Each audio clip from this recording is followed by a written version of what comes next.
Paper was light gold in medieval times. Oh no, tobacco sugar, that everything we thought we knew about the world might turn out to be completely wrong. Please bring my daughter calm and back to home, because all my family love her very much. Carmen, this is your favorite dress, you have to come home and marry it, come back and dress it, please release my daughter. Oh, my family is a family lover, don't small my family friends.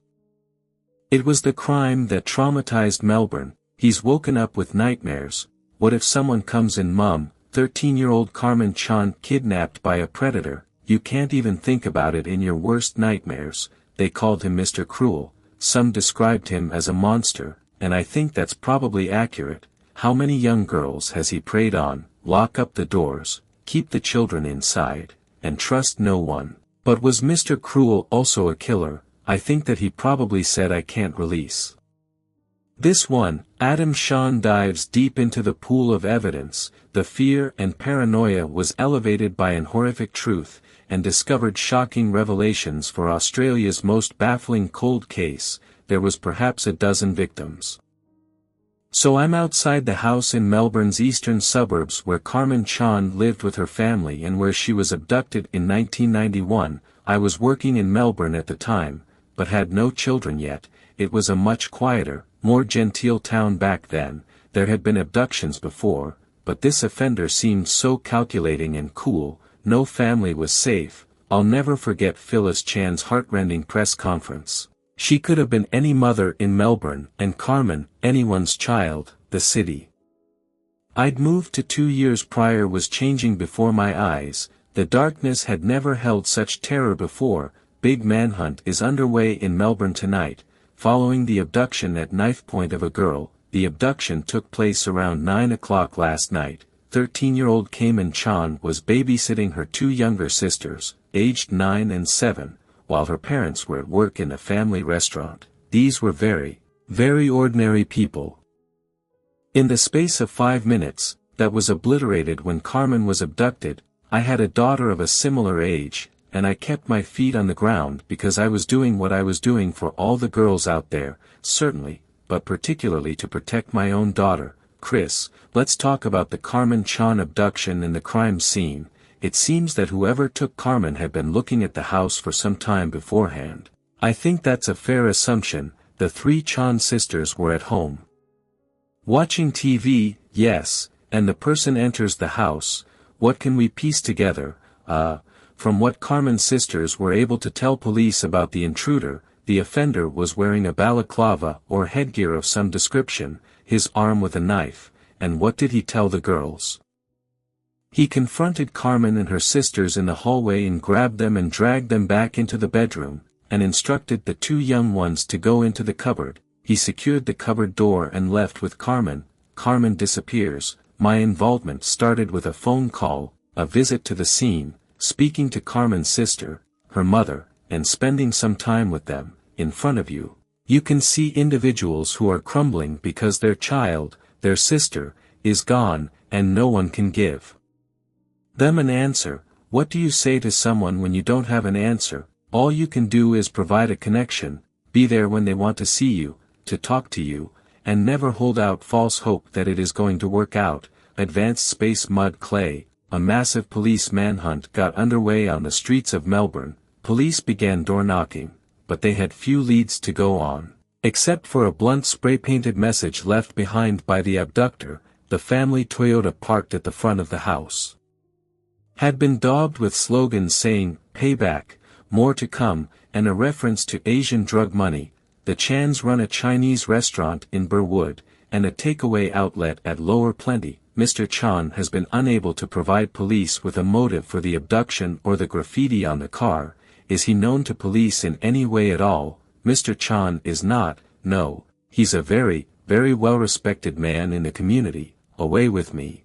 And they're very, very hard to sleep. It's every parent's worst nightmare, that some man in a balaclava with a gun and a knife is going to breach the sanctity of your home and take one of your children. I was in Melbourne, living here as a parent, and I just thought, look, I want to get to the bottom of this. I want to help catch this bloke. he almost certainly watched that awful press conference with Phyllis. It's been 3 days since their oldest daughter Carmen was abducted at knife point from their Templestowe home. Police and Phyllis Chan are hoping that he just had this much amount of human decency, and that he would watch that and think, yes, I'll release her, please, this is my daughter. Reporters can be accused of being a hard-hearted lot, but I think that kind of press conference would have an effect on people, not just as reporters, but as people living in Melbourne. Oh yes, I'm a father of 4 myself, Eric, and any parent that lived through that period will tell you that they probably changed the way what they let their children do. I don't go out anywhere unless she comes with me. She doesn't even go to babysitters or anything, she's always with us. He's woken up at night with nightmares. You know, what if someone comes in, Mom, and it's terrible for a 5-year-old to have to think like that. Parents changed their behaviors, children changed their behaviors, parents and children became fearful, no guarantees could be given. This man was still out there, it was quite a dramatic thing. There were reports of children having nightmares, parents sleeping in the children's bedrooms, turning the houses into fortresses, and one of the interesting things that follows is that those young children are now young parents, and I know, perhaps because I was involved in the case, many of these people are repeating that behavior now. The abduction of Carmen Chan was a seismic event for families in Melbourne. The fear and paranoia they were feeling was elevated by an horrific truth. This had happened before. Other young girls had been preyed upon. Many, including the police, believed the man responsible for kidnapping Carmen Chan had also taken other children in Melbourne's eastern suburbs, including Sharon Wills and Nicola Linus. The abductor was now being called Mr. Cruel, and he was the most wanted man in Australia. Melbourne in 1991 was a city on edge. Following the abduction of Carmen Chan, many believed a predator dubbed Mr. Cruel had struck again.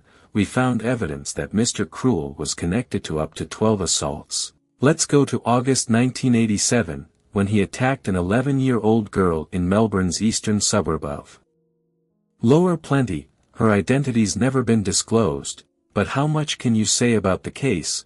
Well, there are a number of close similarities to some of the other cases. Again, the early hours of the morning, this offender has broken in through a front window. He's disturbed the parents who were asleep in bed.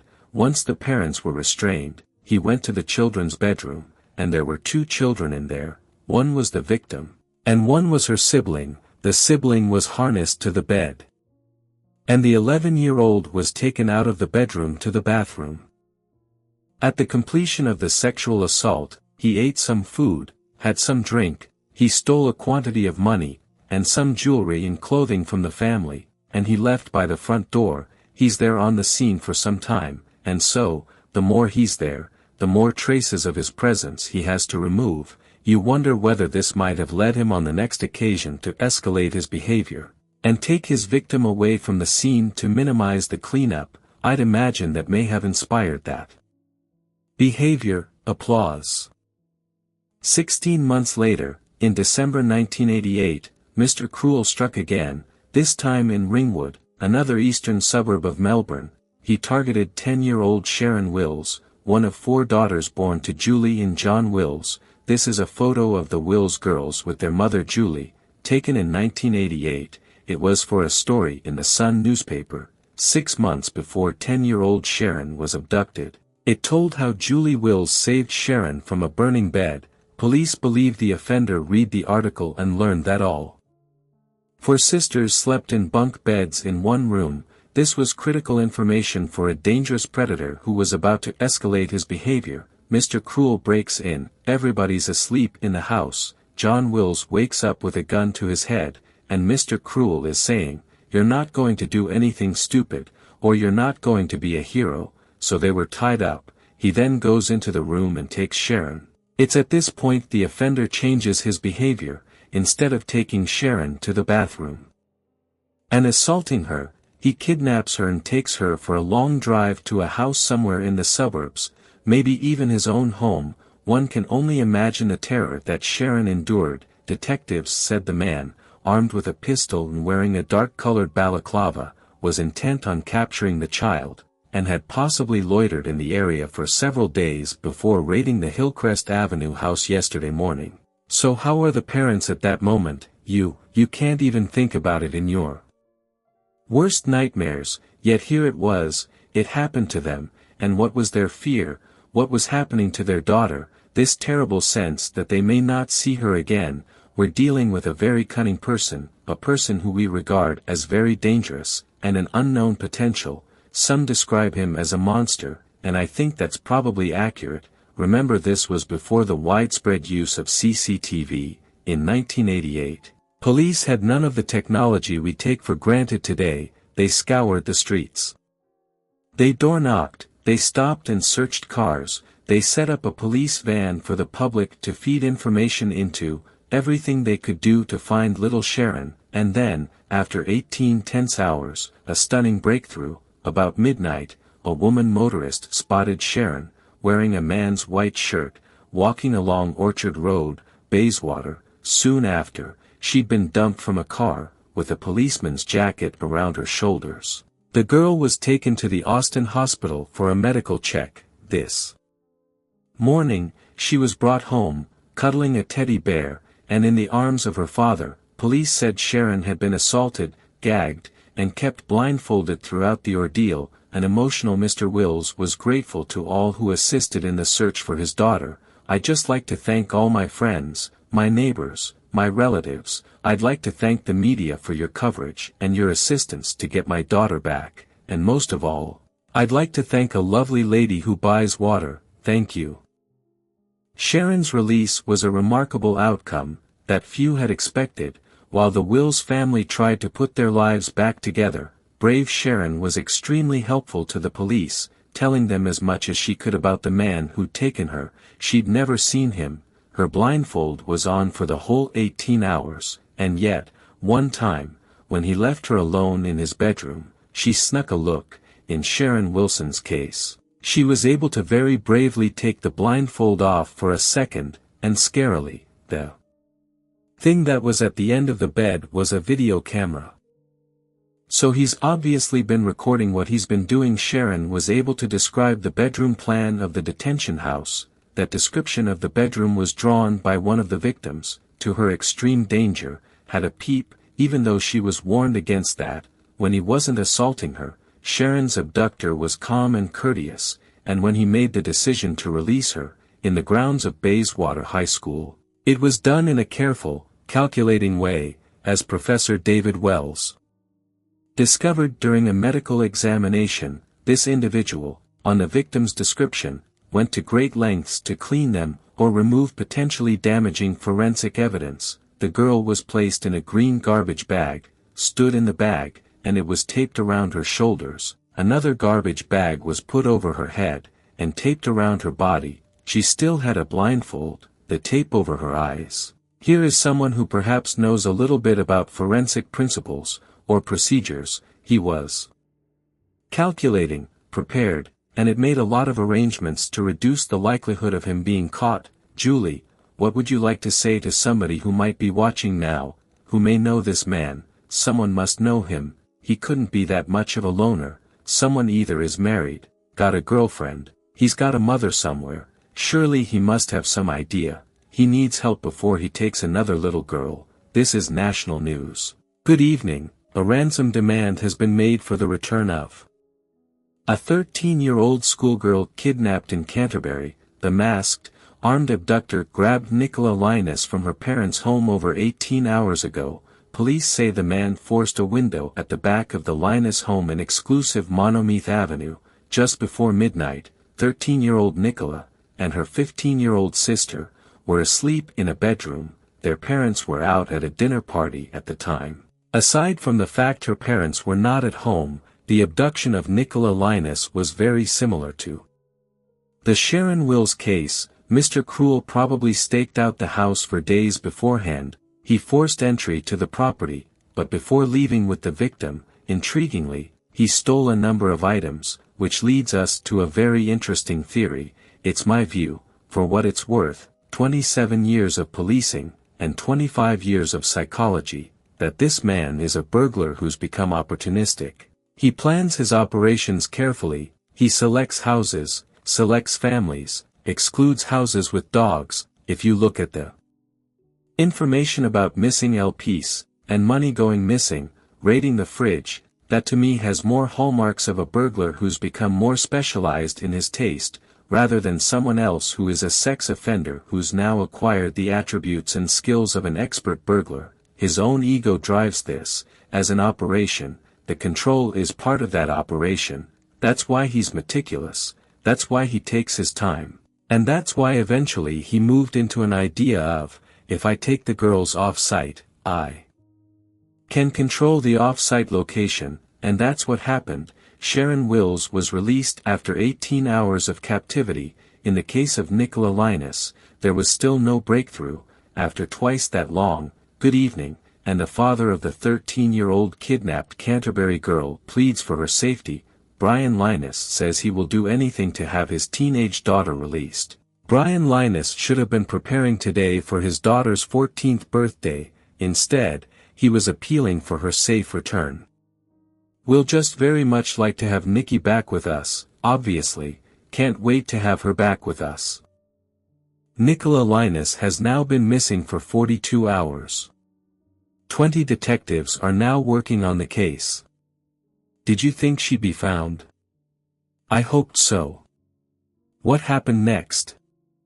I think it was about, in the early hours of the morning, my phone rang and it was the old D24, the call-out service from police, and a very excited inspector on the phone saying, "We found her.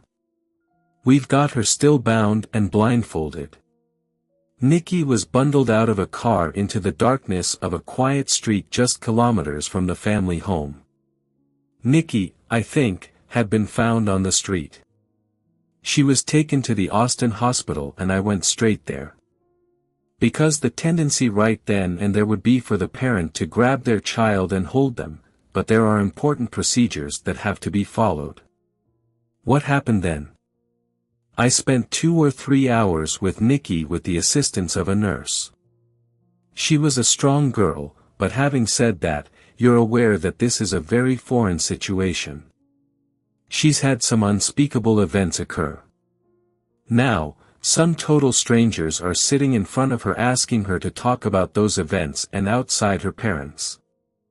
And I remember one of the most emotional moments was when I concluded this examination to be able to walk out and say to the parents physically, she's in good shape and now it's your turn. Nikki appeared. The emotion in that room, everyone was crying. Everyone. Even the hardened detectives. It was a moment you never forget.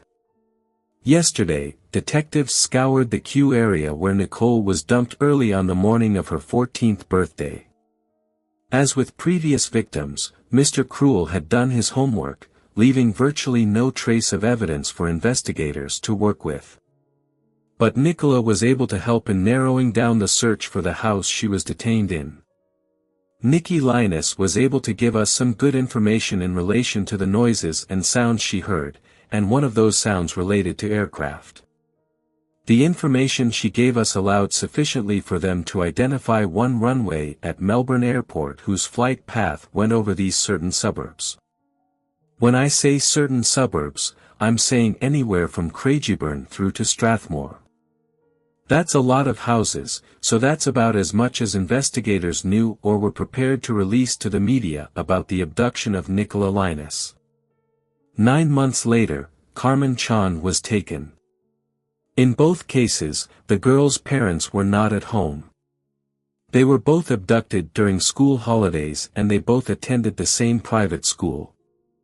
I think Nicola's own reaction was such a positive one. She did not let it overcome her. She was ready to meet with her friends immediately after and to share their friendship and support. She showed great courage, and I'm sure that Carmen will do the same. Carmen, your school fans keep bringing you. They love you to come back with them, you know. Away with me. And then very hard to sleep. So we couldn't sleep, so we hoped that as the main understand and release her as soon as possible, so we can have a family together. The days go by. There's no ransom note. There's nothing. At what point do you start to lose hope that there won't be a repeat of Nikki Linus's return? You have to hold hope. You have to. Because the alternative doesn't bear thinking about. But you've also got to be realistic with a parent and a sibling that this is not looking good. Applause. A man walking his dogs through this industrial desert in Melbourne's north stumbled across a skull on Thursday evening. It had several bullet wounds in the side.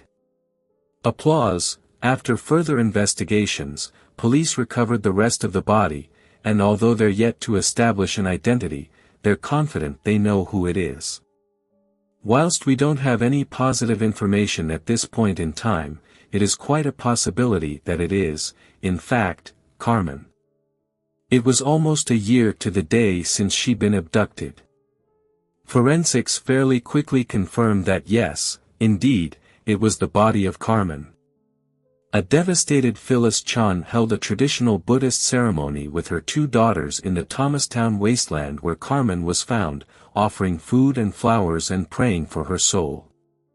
Terrible sadness at a whole range of levels now that she's gone forever, and the knowledge that the individual involved in this case, perhaps all of the cases, was prepared to escalate his activities to that point. The execution-style murder of Carmen Chan indeed was a massive escalation, but it also raised new questions for task force investigators. Was Carmen abducted and killed by Mr. Cruel, or could it have been someone else with a different motive? What does 3 bullets in the head tell you about the offender or the nature of the offense? I suspect this was a message being sent. This was a child, a daughter of a family member, and this was about the link between the father and the offender. Carmen Chan was simply just the vehicle used to make the point. Graffiti sprayed on the Chan's family car on the night of Carmen's disappearance has raised speculation about a vendetta against the family which owns 2 restaurants. I knew Phyllis Chan before the abduction. When you were afterwards? I live in Eltham and dined at her restaurant a number of times. I don't for one moment think she was involved in any way in drugs. What about John Chan, her husband?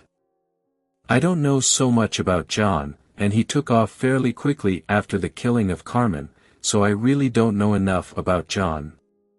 Victoria Police established Task Force Spectrum as soon as Carmen Chan was abducted. It was a multifaceted investigation because of all the similarities to earlier abductions. But I've been told by a couple of former Spectrum members that, in their opinion, the underworld drug connection was not chased hard enough. What you need to know is that there were several crews involved in that investigation, and each of the crews had different responsibilities. My crew had the responsibility of putting together the brief of evidence and interviewing the suspect if we located him. There were members sent throughout the world conducting investigations, and advice was sought from police forces throughout the world.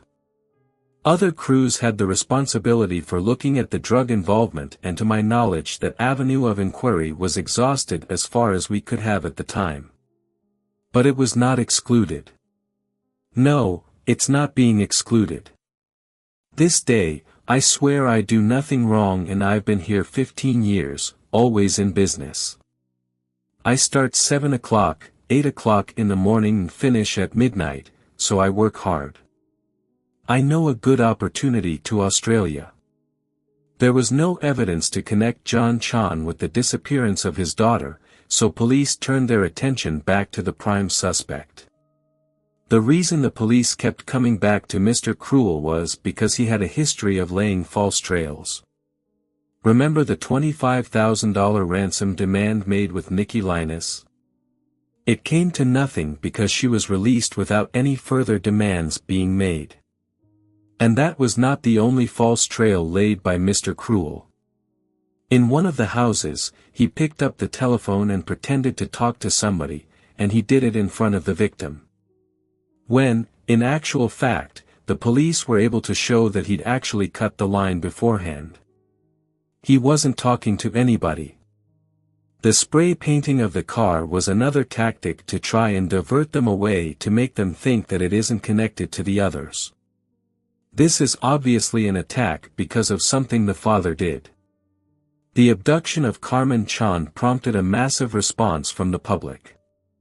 Anyone who had a suspicion about their neighbor or someone they knew was calling into Task Force Spectrum.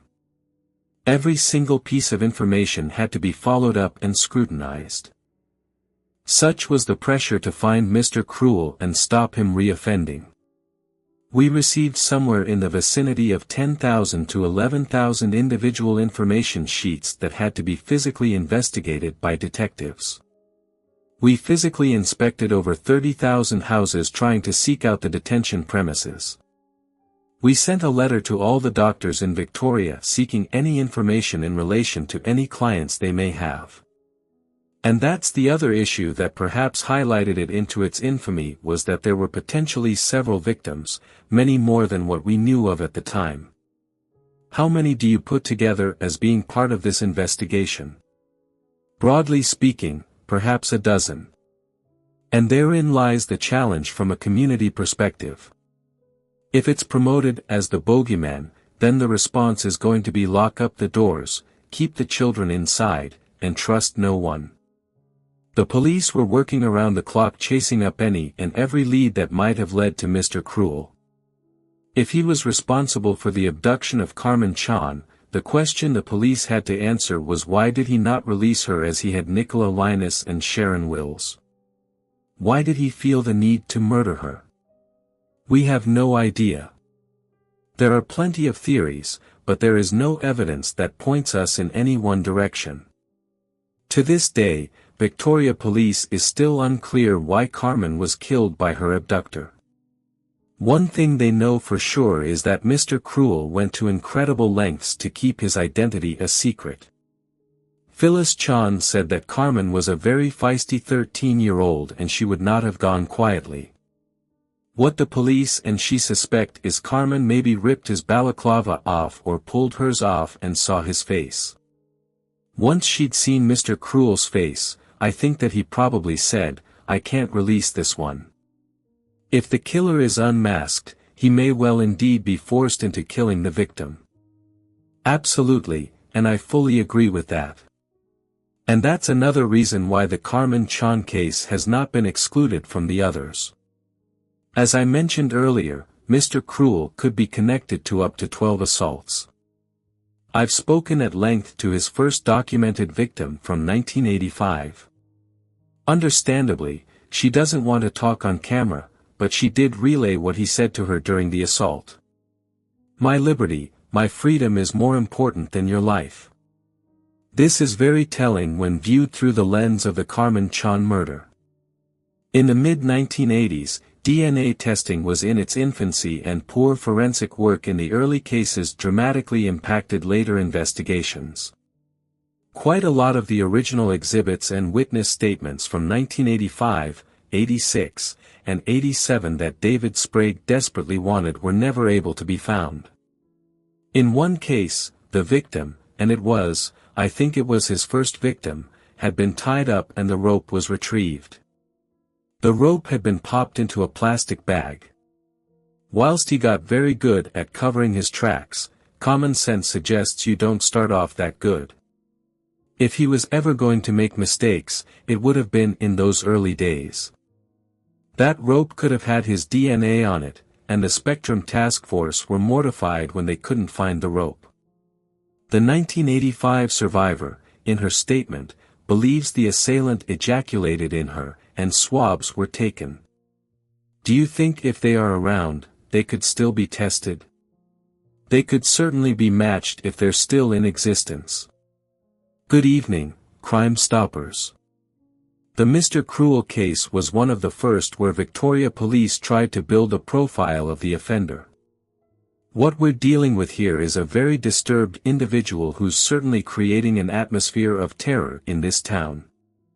Tim Watson-Monroe, a criminal psychologist, was brought in on the case.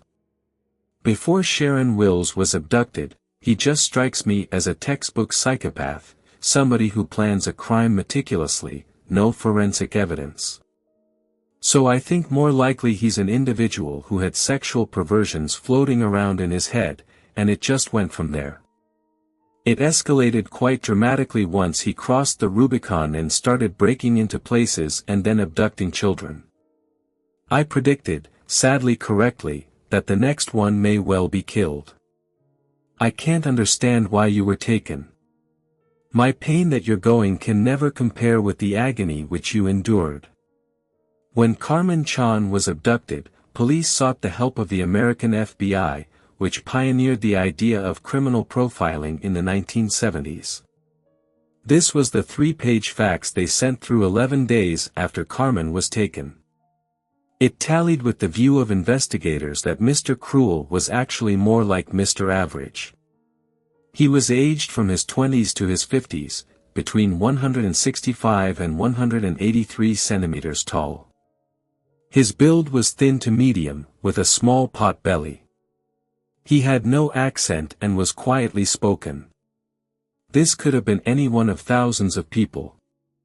The minute you start calling him Mr. Cruel, members of the public think there's a shady character with a dog-eared coat that wanders out of X-rated shops carrying a bundle full of porn. In actual fact, he's probably a clean-living bloke who lives with his mom and puts the next-door neighbor's rubbish out on a Sunday, and the people around him might think he's a nice normal bloke. At the end of a 3-year investigation, Operation Spectrum ended up with what they called the Sierra Files. So there were 7 suspects that had the propensity to commit this sort of crime and had committed similar crimes in the past, not quite as extreme, of which one of those suspects, a former Melbourne University lecturer, is in the eyes of David Sprague, who is head of the task force, the prime suspect. That man is Brian Engler, and Channel 9's A Current Affair tracked him down. Just a few questions about the Mr. Cruel investigation.